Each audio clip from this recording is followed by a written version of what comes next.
Bonjour et bienvenue dans l'hebdo de la performance. Aujourd'hui, dans ce 5e épisode, nous allons parler des frictions qui font fuir vos voyageurs, même si vous avez une bonne annonce. Il y a quelque chose que je vois souvent en location courte durée. Ce sont de bons logements avec une belle annonce, des bonnes photos, un bon descriptif. Les voyageurs cliquent, ils regardent, mais ils ne réservent pas. Et là, la réaction classique de l'hôte, c'est « je suis trop cher ». C'est à cause de l'algorithme, c'est à cause de la concurrence, c'est à cause de la conjoncture actuelle. Mais en réalité, le problème est souvent ailleurs. Le problème, c'est que souvent, le voyageur tombe sur une friction, un détail qui lui demande un effort. Et si le voyageur doit faire un effort, alors il passe à autre chose. Aujourd'hui, je vous montre les 5 frictions les plus fréquentes et on va les regarder sous un angle très simple. À quel moment le voyageur abandonne exactement ? Dans l'épisode 3, nous avions parlé des blocages, ce qui bloque le voyageur après qu'il soit entré sur votre annonce d'une manière globale. Mais aujourd'hui, nous allons attaquer le problème d'une autre manière. Nous allons suivre un parcours concret.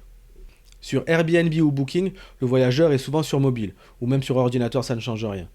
Il ne lit pas, il scanne, il veut décider vite, et à chaque étape, il se dit « Ok, là c'est simple », ou alors « Oula, là ça sent la galère ». Et ça, c'est très important. En location courte durée, on ne perd pas une réservation sur la qualité, mais on la perd sur le manque de fluidité et le manque de facilité. La première friction, c'est quand le voyageur comprend le prix total. Et attention, ça ne veut pas dire que le prix est trop cher, c'est juste que le voyageur ressent une incohérence. Vous voyez la scène, le voyageur voit 100 € la nuit, c'est ok pour lui, il clique sur l'annonce, il avance, il voit finalement que les frais de ménage n'étaient pas inclus, donc il doit rajouter de l'argent, ensuite il voit que le linge non plus n'était pas inclus, donc ça fait un coût supplémentaire, et ensuite il regarde les règles d'annulation, elles sont strictes, donc là il se sent piégé, et là il se dit « Ah non, là ça va pas être possible ». Ce qui fait fuir, c'est la sensation de surprise. Même si vos frais sont justifiés, si le voyageur sent qu'il y a un décalage, alors il décroche. Ce qui aide à éviter cette sensation, c'est la cohérence. La photo principale, la promesse, le prix affiché, le prix total.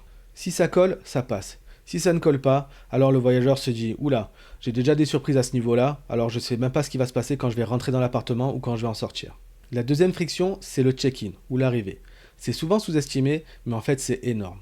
Le voyageur se pose une question. Est-ce que je vais réussir à rentrer facilement dans le logement ? Oui ou non ? Il faut encore une fois se placer du côté du voyageur. Imaginez un voyageur qui vient de loin, un voyageur qui ne parle pas la même langue, un voyageur qui sort d'une grosse journée de boulot.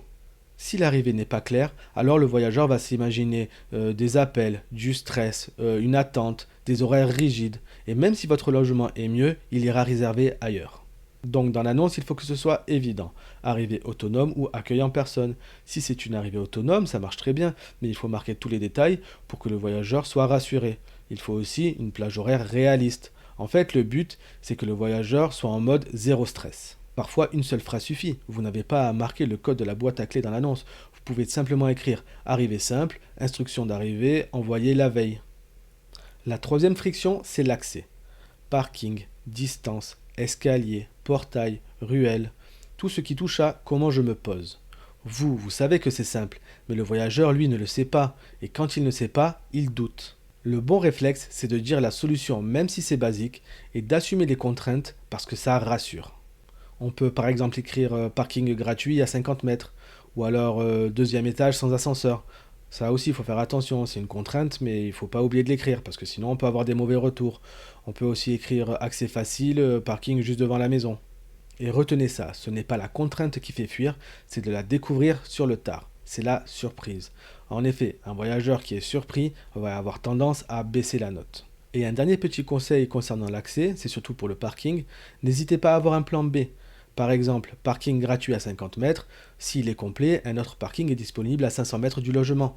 Ça rassure et le voyageur se dit « Ok, si jamais j'ai un problème sur ce parking-là, j'ai toujours une autre solution ». La quatrième friction, c'est les règles. Pas parce qu'il y a des règles, ça c'est normal, mais parce qu'elles donnent au voyageur l'impression que ça va être un séjour compliqué. Le voyageur scrolle sur l'annonce et là il tombe sur un morceau qui ressemble à un contrat. Et là il se dit oula, là je vais marcher sur des œufs. En plus, il y a une caution, donc si je fais le moindre faux pas, je vais me faire avoir. Quand c'est trop long, trop strict dans le ton, parfois même menaçant, on en voit quelquefois, trop chargé, ça fait fuir. Même si vous avez raison dans le fond. Ce qui marche, c'est simple. Quelques règles essentielles, neutres, apportées avec un ton humain. Et le reste, vous pouvez le mettre dans le guide d'accueil. Il y a une phrase que je garde en tête. Plus vos règles ressemblent à un mode d'emploi, plus le voyageur se sent surveillé. Et c'est exactement ce que tout le monde déteste. La cinquième friction, c'est le manque de preuves sur un point critique. Pas preuve au sens preuve sociale, avis, note, mais plutôt dans le genre « est-ce que je vois sur les photos ce qu'on me promet dans l'annonce ?» Par exemple, literie confortable, mais il n'y a pas de bonne photo de la chambre ou du lit pour que le voyageur puisse en avoir un aperçu. Ou alors cuisine équipée, mais soit il n'y a pas de photo de la cuisine, soit la photo ne montre pas les bons équipements. Ou alors on peut avoir un Wi-Fi qui n'est même pas mentionné. Ou alors une rue calme qui est mise en avant, mais on ne le voit pas dans les photos. Le voyageur ne veut pas deviner, il veut vérifier vite. Et dites-vous bien une chose, s'il doit imaginer quelque chose, il va toujours imaginer le pire. Et là, c'est mécanique. Quand il imagine le pire, il doute. Et quand il doute, il passe à une autre annonce. Je vous donne un test très simple à faire maintenant. Prenez votre téléphone ou votre ordinateur et mettez-vous sur votre annonce. Et là, vous avez 1 minute pour répondre à ces questions. Est-ce que je comprends comment se passe l'arrivée en 5 secondes? Est-ce que je sais où je me gare? Est-ce que je vois dans les photos les preuves des points clés que je mets en avant dans l'annonce? Par exemple, lit confortable, cuisine équipée, terrasse, Wi-Fi. Vous pouvez aussi mettre la vitesse de votre Wi-Fi, ça se fait très bien maintenant. Est-ce que les règles respirent ou est-ce qu'elles ressemblent plus à un contrat ultra strict? Est-ce que mon prix final est cohérent avec ce que je vois? Si vous butez sur un point, dites-vous bien que le voyageur va faire la même chose. Sauf que lui, il ne va pas chercher à comprendre. Il va passer à une autre annonce, beaucoup plus fluide et beaucoup plus claire. Et vous pouvez éviter ces frictions avec des solutions très simples. Par exemple, écrire simplement arrivée autonome, code de boîte à clés envoyé la veille. Ou alors, par exemple, stationnement 2 points, parking gratuit à 50 mètres, si complet, un autre parking est disponible à 500 mètres du logement. Ou alors, à savoir, 2 points, ce logement n'est pas adapté aux personnes à mobilité réduite. Oui, c'est une contrainte, et on va avoir des personnes qui vont quitter l'annonce à partir de ce moment-là, mais il vaut mieux ça plutôt que la surprise en arrivant dans le logement. Là, ce n'est pas de la vente, c'est de la fluidité. Et il faut bien garder cette phrase en tête. On ne gagne pas une réservation en convainquant, on la gagne en simplifiant. Et quand on intervient sur une annonce, chez un air d'évasion, c'est exactement ce qu'on fait. On rend l'annonce plus attractive et surtout, on réduit l'effort au maximum du côté voyageur. On réfléchit comme un voyageur pressé. Où est-ce qu'il doit chercher les bonnes informations? Est-ce qu'il doit encore deviner quelque chose? Et surtout, à quel moment il lâche? Puis, on s'assure de remettre les bonnes infos au bon endroit, dans le bon ordre, avec des preuves. Et là, le résultat ne se fait pas attendre. Moins de messages, moins d'hésitation et plus de réservations. Dans le prochain épisode, on va parler d'un épisode qui concerne tout le monde. Attirer le bon voyageur. Parce que vous pouvez avoir une bonne annonce, fluide, sans friction, mais si vous attirez la mauvaise cible, alors vous allez passer votre temps à gérer et à vous créer de la charge mentale. Et si vous voulez, comme à chaque fois, vous pouvez nous soumettre votre annonce via le lien dans la description et on pourra vous dire où ça casse et les corrections à apporter pour qu'il y ait un réel impact.